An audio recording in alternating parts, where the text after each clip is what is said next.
So for this, I would try my best not to just bring up how much more detailed everything is. Let's go. Starting with a view of Anvil Street, definitely highlighting it's a remaster than a remake, as it's going for a faithful recreation with modern visual improvements rather than flat out changes. The layout is identical. Buildings, door placement, overall structure hasn't changed, clearly. Not that we were expecting that, but, however, lighting, shadows, texture quality have massively improved. I also noticed they've kept little details like the blue door and the dark stone foundation on buildings. So, in many ways, very close to the original, but more things like environmental improvements like tree shadows and grass slowly growing alongside the curb. The castle bridge combat shot. The goblin enemy is still a basic early variant, but with added details like a flesh tone color and I believe a helmet. What really stands out is the environment. Torches have been replaced with large fire lamps, the bridge has visible cracks and wear, and the gate tower is of course more detailed.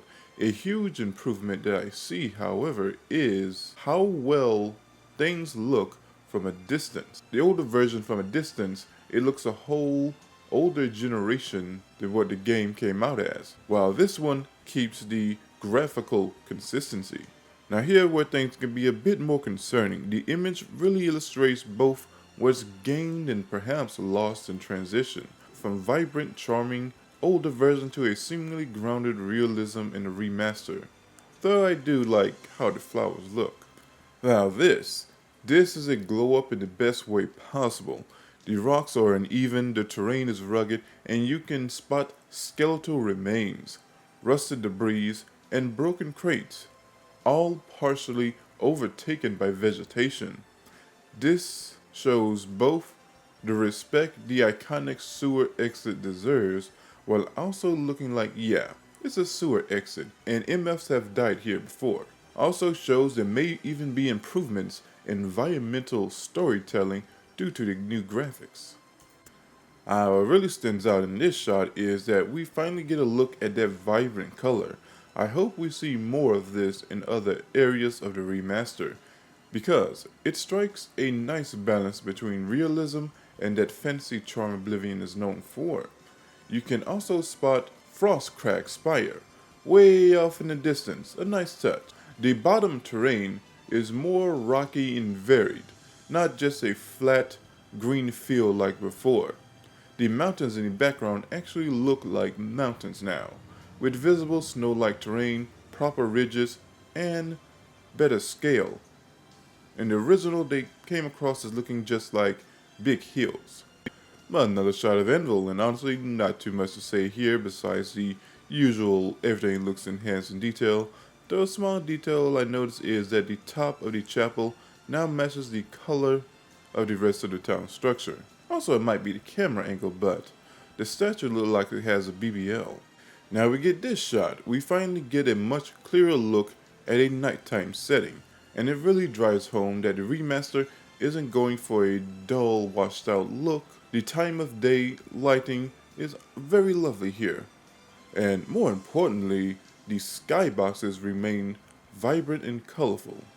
I know this probably looks like it's not worth noting, but to me, it really shows off how much of an upgrade these stone blocks have gotten. In the original, everything kind of blurred together in the shadows, but now you can actually see the individual bricks, the motor lines, and the rough textures of each piece. It makes the space feel hand-built and aged, instead of just generic dungeon box. Funny enough, what actually catches my eye here isn't the lighting or the improved wood textures, it's the paintings on the wall, which look like haven't changed at all. And also reminds me, we still have yet to see no NPC faces, and there are just no NPC faces besides that goblin enemy to be seen yet. I have already covered these images in my last video that you can check out. Only thing I will say here is the sword looks more realistic and less bulky than before. The Oblivion gate looks amazing. It's larger, more detailed, and there's just more going on in the environment, like the scorched terrain and glowing embers. The area of effect of the distortion you see in the sky looks much better and less like some basic filter. And above all, you can very well make out the structures inside. In a way, this image kind of symbolizes what the remaster is going for, changes but not to an extreme degree. Not much to say beyond that, other than this looks really cool.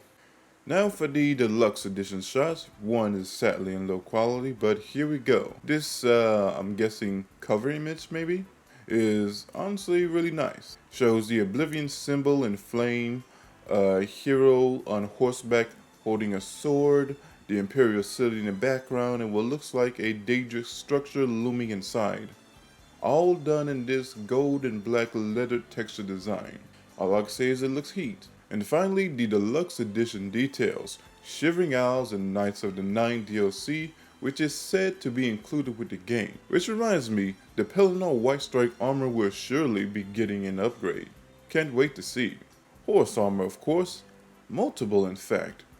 One is more detailed version of the classic Elven armor, the other are in two sets, one of which blackish looking more Daedric and the other is a lighter style. I'm not sure what that's going for. You see a number of new weapons, axes and hammers and such in this style.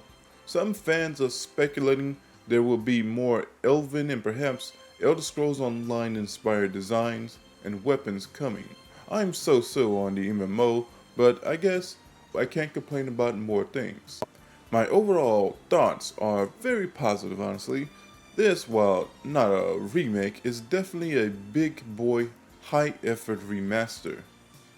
And while we still have yet to see NPC models and know nothing about the voice setting and such, we can see they're going for a faithful visual upgrade that keeps the original game's layout and hopefully atmosphere. Still, the debate between the trade-off between the old school fantasy vibrancy being replaced with dry realism will continue till it's released, but either way, I'm just happy it's real and that it's coming soon. And we'll end this video with editing of the darker images just to show what it could still look like in better quality. Anyway, tell me your thoughts in the comments and remember to like, sub, and hit the bell. Later.